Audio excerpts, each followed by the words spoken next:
Batsman এবং বোলারদের সফলতায় ছোটদের এশিয়া কাপের সেমিফাইনালে পৌঁছে গেল ভারতীয় দল। 6 উইকেটের ব্যবধানে ওমানকে হারিয়ে শেষ 4-এ জায়গা করে নিল টিম ইন্ডিয়া। 3 ম্যাচে 4 পয়েন্ট নিয়ে সেমিফাইনাল থেকে ফাইনালে যাবার পথ মজবুত করল ভারতীয় দল। প্রথমে ব্যাট করতে নেমে ওমান নির্ধারিত 20 ওভারে 7 উইকেট হারিয়ে সংগ্রহ করেছিল 135 রান।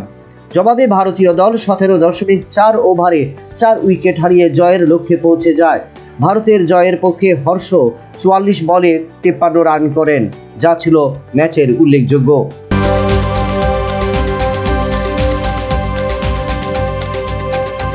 এএফসি এশিয়ান কাপ ফুটবলের যোগ্যতার নির্ণয় করতে পারেনি ভারতীয় ফুটবল দল। প্রত্যাশা ছিল নিয়ম রক্ষার ম্যাচে মুখ রক্ষা করবে বাংলাদেশের বিরুদ্ধে, কিন্তু সেখানেও ফল হলো উল্টো। বাংলাদেশের জাতীয় স্টেডিয়ামে বাংলাদেশের কাছে 1-0 গোলের ব্যবধানে হেরে গেল ভারতীয় দল। শুরুর 11 মিনিটে বাংলাদেশের পক্ষে মার্সেলিন গোল করে দলকে এগিয়ে দেয়। একাধিক সুযোগ তৈরি হলেও উভয় অর্ধেই গোল ফেরাতে পারেনি ভারতীয় দল, যার কারণে 1-0 গোলে হেরে যায় টিম ইন্ডিয়া। 2003 সালের পর পুনরায় আবারও বাংলাদেশের কাছে পরাজিত হলো ভারতীয় দল।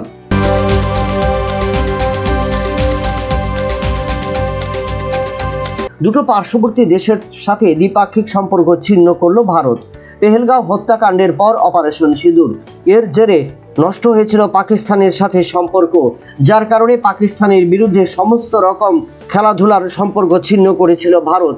এবার তার সাথে যুক্ত হলো বাংলাদেশের নাম।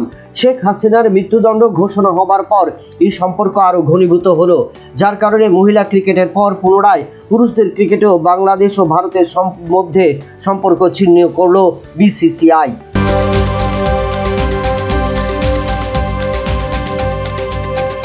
রাজ্য ফুটবল সংস্থা পরিচালিত মহিলা লীগ ফুটবলের সুপার লিগের উদ্বোধনী ম্যাচে জয়লাভ করল ত্রিপুরা স্পোর্টস স্কুল।